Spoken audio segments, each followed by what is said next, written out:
Tansei. Greetings. I'm Sipiku Waskatawi Win, Blue Lightning, and I'm here today to share a little bit about my heritage, my ancestors' existence and life, and a little bit about my cosmic worldview and universal view and spirituality, and a little bit of the legends. So this is definitely going to be like a maybe 3-part series, maybe 4, depending on how long I choose to take my time on certain stories or legends or descriptions, especially pertaining to such an important one as this. I've done many podcasts and live streams where I've shared a lot of this information already, but I feel it's very important now that I make a solid video for the world to reflect upon, or to watch, and to understand my truth and our truth, my family's truth, because I came across an AI video that was literally saying that my great grandfather was brutally dismembered and ritually killed for obviously fake reasons, and they made up a whole tale, and they're telling everybody misinformation, like how to deal with such spiritual beings, and they're getting a lot of views right now, and I'm just kind of like a little bit upset, because like here I am, 5th generation, and from the guy, and I know the tales, and our family knows the tales, and we've shared that with amongst each other for many years now, and it's just funny when you find a video like that and it's AI generated, and it's just sitting saying false narratives, and trying to back it with history and stuff like that, so it seems true, but realistically that's not. When you actually go and do your research, there's different different things actually historically taken down, like by real historians, and then what I'm getting at is like the life and death of my great grandfather, for example. And first off, I'll start off there with our people, native people, as back in the times before the Federation. That's what they like to refer to it as in research and history. So in Canada, before the treaties were signed and Canada was even made a country, pre-Federation days, our native people, the Niyawak Cree people, we lived in in the boreal forest of Alberta, northern Alberta, and we moved amongst we moved from north to south depending on the seasons changing, and also to like I said, climate and hunting, and sometimes we'd migrate to certain areas and because it was better hunting or better living out there. So sometimes we'd go down to Jasper, or as north as Fort Mac, and and all around, right? So a lot of Crees, there's a lot of different type of Crees people across Alberta. You can get into all the different branches, all the different nations, and but our people, we like to mainly migrate from around Lesser Slave Lake area down to Jasper, and a little bit north, kind of north, kind of towards Peace River, and even further on beyond that. But what I'm getting at is when we would back in the day, we would migrate in between areas, and Headman Mustas was born, and our nation was more closer to a neighboring lake called Snipe Lake, and a lot of for a time there, we lived in our people lived and thrived around that area, in those fields and forests and stuff,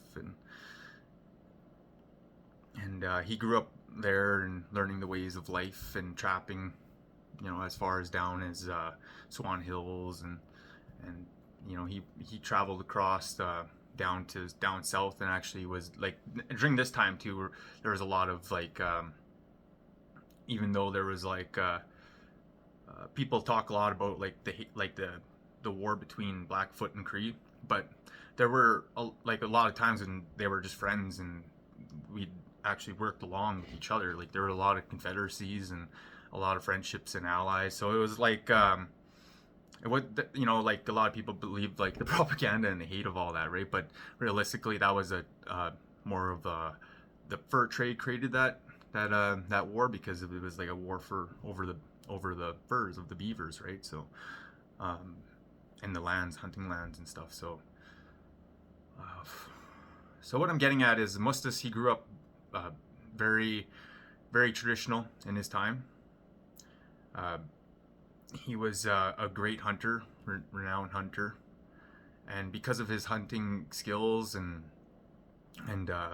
he was often like he often favored the tribe over himself. So he was very generous. He always gave, like if he gave his, like if he got more, like he got his kill and that was all he had, he would often give it away, and he'd go and hunt more or bring more in. Like he was that kind of dude.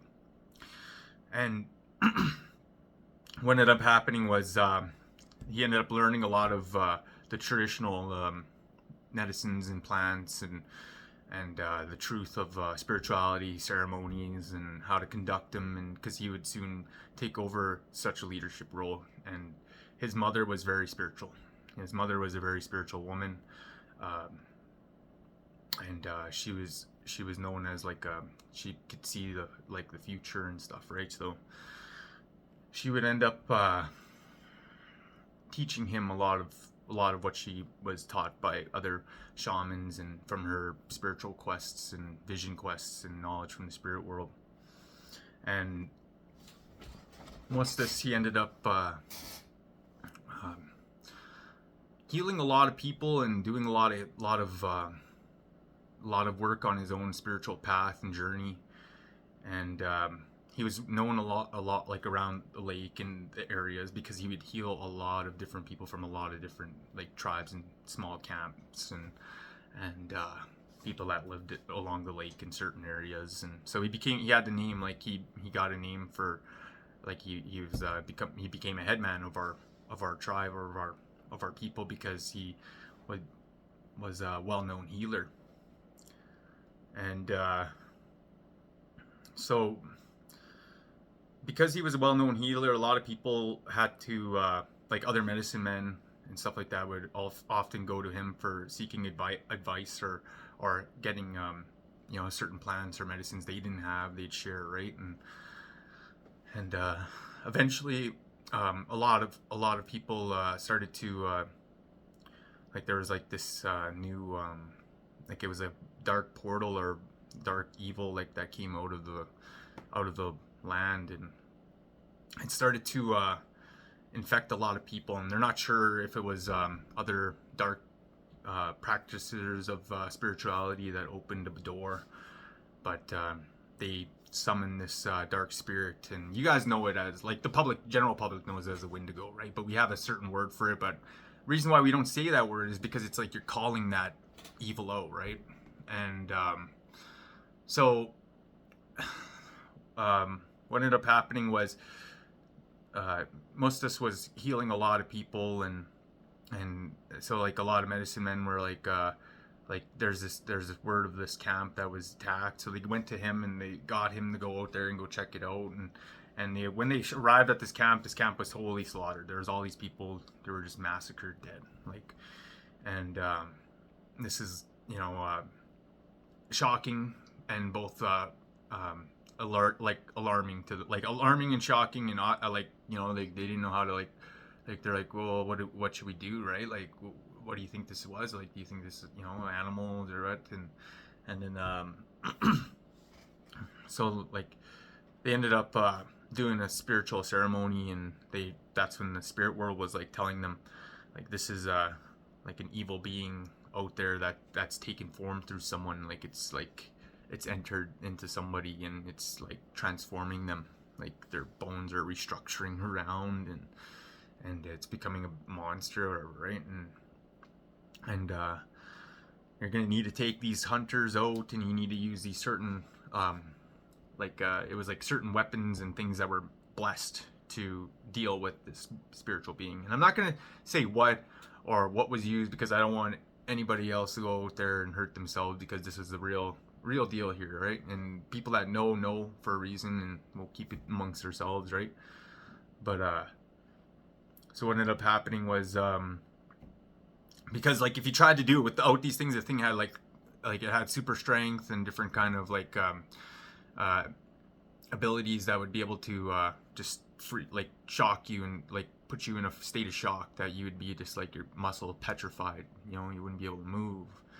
And that happened when they brought those hunters out there. The hunters, one of them got screamed at and his eardrums literally burst out, and he was just like shaking there, like dying, like, you know, and till that thing did like start running up and just broke his neck, like just hitting him, just like, and just, like pretty much knocked his head off. He said like it was just hanging there. And they ended up like encircling it after they you know they chased it in the woods for a while, ended up encircling it, and they caught it, and they had to wrap it in this giant blessed buffalo hide. I'm going to tell you that much, because that's what was used to trap the spirit. And this guy, they ended up bringing him back over to, well, this being, I should say, back to the main encampment, and they found like a giant spruce tree that they tied him around, right, and made certain that he wouldn't get free with that. It was a blessed rope as well. And they had a ceremony.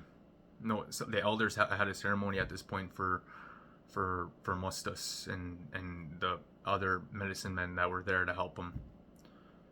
And so they end up going through the ceremony, and the elders come out, and they end up telling Mustus like, well, we're praying, and they said this being is sent for one of you. And then as they were like, you know, discussing this, like that being had thrown up these like ice piles, like ice, but they weren't ice piles, they were like icicles, like in the ground, and frozen. And they're like, all right, the three men, the medicine men that were involved here, have to go and grab those piles of snow and or ice, and if one of them turns into water, that was who this being was sent for or came for, right? And so they all grabbed these icicles on the ground, and the one melted for Mustus, so Mustus had to be the one to chop it with the blessed axe, right? So he ends up just like, you know, taking care of the evil one, and this being like the spirit literally leaves the body, and the body like turned into like ice and mud and sticks, and like black sticks or something like that. And but it was like all cold, like ice, like, and so like, but they had to still deal with all those different things that it left behind, and the head and stuff, because the head still stayed like the creature, right? And they had to deal with that, and spiritual ways, right? And that's what, like, that was one of the stories of like how one of the beings were out here, and that happened in in this nearby area, in nearby Lesser Slave Lake area, that was known as Fost, which was a made up word by the settlers when they were moving in. They ended up calling it Fost because when our people told the priests this legend, the priests ended up calling it Fost because it meant like evil ground or soiled ground or something something like that anyway. But yeah, it was always known as like a area where there was like a bad portal opened, and they ended up wanting to know because they found these areas where our people had left these like pillars and like different like markings, like ribbons and stuff around the trees, and like to make protections to shut down that portal at the time. Well, and we're getting to 15 minutes. This is the end of part 1, and I'll continue on here with part 2.